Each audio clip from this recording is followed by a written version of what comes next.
Hey folks, so in previous videos you may have noticed that I like to use this stuff a lot.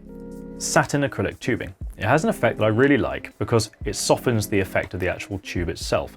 So if you're using, say, a pastel coolant or a light pale color coolant, maybe a clear blue or something like that, it comes out really soft and has a lovely color to it. But the issue is not every tube comes like this. Specifically, you can find a lot of acrylic tubing like this, but what if you're using PETG? And what if you're using maybe different sizes like 14mm, or if you're using 16 and they don't have it available nearby? Well, you can actually achieve this effect at home quite simply just by sanding the tubes. I'm going to show you how you can do it and get a really good factory finish. So a lot of people do try doing this at home and they get mixed results. And usually that's because they're using the wrong sort of sanding pad. So this is the sort of thing that most people will be using. It's just a standard sandpaper. This one's in 500 grit. Thing is, it's not so much the fact that this is 500 grit. You can always go to a higher grit, maybe 1000 or 2000, but it won't always leave a really good finish. And that's just because these are for sanding hard surfaces, specifically flat surfaces like sheets of metal, wood or plastic. And the thing about a tube is, of course, it's very much convex around it. So you're not going to have a really even finish and you're going to leave marks. So often if you're going up and down, you're going to leave striations along the tube. And of course, when you've got the coolant in, and especially if you've got lighting, maybe if you're using RGB fittings, it's really going to show through and it won't be anything like the factory finish. So how do you get around this? Well, the trick is actually to use a different sort of sanding pad, like one of these. This is a soft sanding pad designed for sanding either clear coats or very highly polished finishes. So this one is made by Festool. This is Platin 2. This is the one that I tend to use. Again, if you've seen our video on sandpapers and on machine sanding, you'll see why I like to use these. A common one that you can find online in smaller packs though is Mirka Abralon, and that's used for bowling balls. So if you want to get a nice polished bowling ball or to refinish it, you'll typically use one of those. They're designed for plastic use and they have a nice spongy layer on them, which allows them to conform to convex and concave surfaces. Perfect if you're doing tubing. So let's take a look at how you actually do it. So what I've got here is some 16mm acrylic tubing. Now this is the easiest stuff to work with for sanding purposes. So we're going to start with this. All you need to do is take your sanding pad, I've got a 500 grit one, and then just gently rub it along. Acrylic works quite well for this, mostly because it's harder than the PETG. So you're going to have a slightly smoother finish regardless. Just begin by rubbing along the length of the actual tube itself. And then to get rid of the marks, because you'll see there are very faint ones, change to a more circular motion, or you can use a figure of 8. This helps smooth things out and gives it a less uniform grain. As you can see, that already looks pretty good. There are still some faint marks though you can see in there.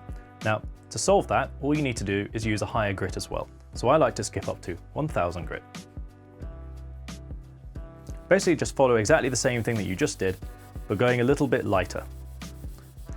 And that's all there really is to it. As you can see, it's left a really smooth finish. If you want to get even smoother, you can do wet sanding, and that will help if maybe you've not got the exact grits that you wanted. Alternatively, just go a little bit longer or use the higher grit for a bit longer than that. You can also make it smoother by just going further and further up the grit range. If we compare to a factory tube on the right-hand side, this is a smaller diameter, you can see just how similar they actually are. Just to show the difference that the pad itself makes, I'm going to try this end with just a 500 grit standard pad. Whilst the result is sort of okay, and you could probably smooth it out with just a little bit more effort and maybe trying a few different grits, there is one crucial problem. We're dealing with just a straight tube here. What happens when you put bends in it? So to demonstrate how to work this method with bent tubes, we've got some 12mm PETG. Now this is a very commonly used material for bending tubes, so it's quite applicable. I'm going to show you how it can be roughed up, and then what happens if you try to bend the tube after it's been done.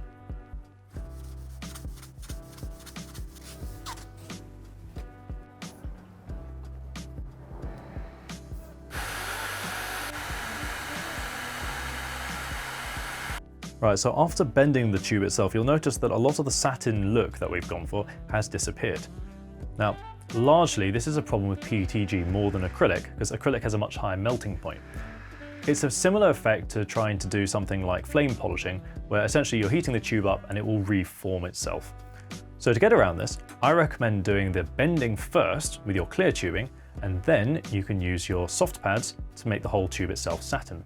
And this is why it's a good idea to use the soft pads in particular rather than a number of hard pads, because if you try using the hard pads on bends like these, it's exceptionally difficult and you will have a real hard time trying to get an even finish around certainly around the interior of the corner, but also the exterior.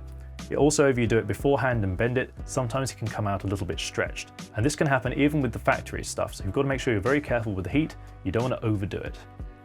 This is what happens if you try to use a standard hard pad for one of these typical bends.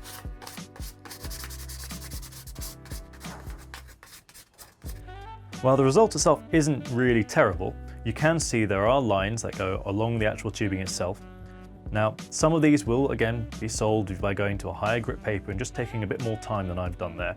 But you're never really going to get it fully smooth all the way around the outside and along the inside of the bend. But if we use a soft pad, let's take a look at what happens.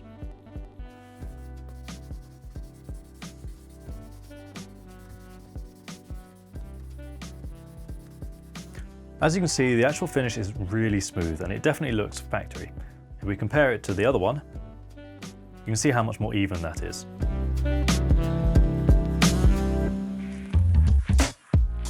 So I hope that shows just how simple it actually is to make the Satin tubes at home, as long as you use the correct sandpaper and put in a little bit of time. So have fun trying it yourselves, and I'll see you next time.